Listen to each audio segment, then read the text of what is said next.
Are we still okay? Thank you very much.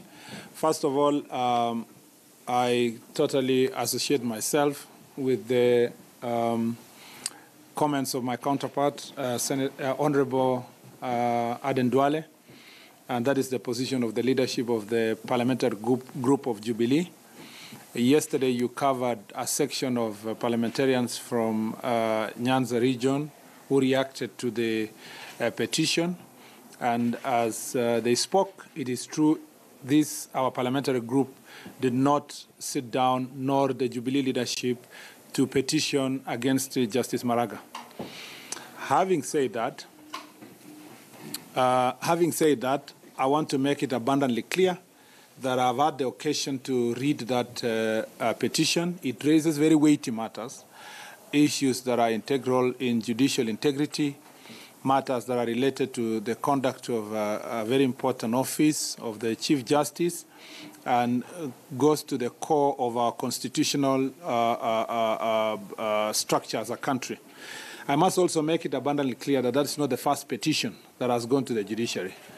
Our colleagues, our friends in the leadership of ODM have petitioned the courts in the cases of Justice Ndungu, in the case of Justice Ojwang, in the case of Justice Maraga, just in December last year, and it didn't receive this kind of attention that has been given to the petition of Wambugu, Honorable Wambugu. Nobody even actually tried to associate Raila Odinga with the petition itself.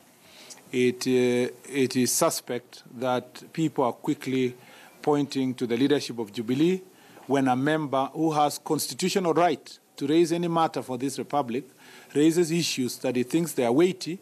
We find it suspect as a leadership of Jubilee that the quickest thing to do is to say he's not acting on his own, is acting on behalf of Jubilee. Yet, when a NASA official filed similar petitions, which are still pending before Judicial Service Commission, nobody, not a single person, tried to associate it with the leadership of NASA.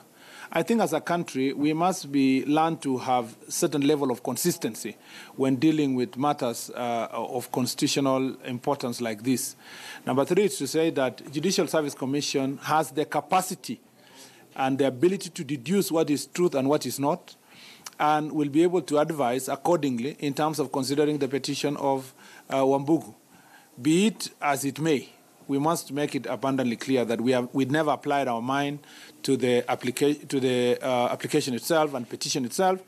However, my quick reading shows that it raises very weighty matters that would be canvassed by the necessary institutions and make the necessary findings in the same manner that Apollo Mboya's petitions in the Supreme Court to the Judicial Service Commission raises similar weighty matters that Judicial Service Commission is going to consider.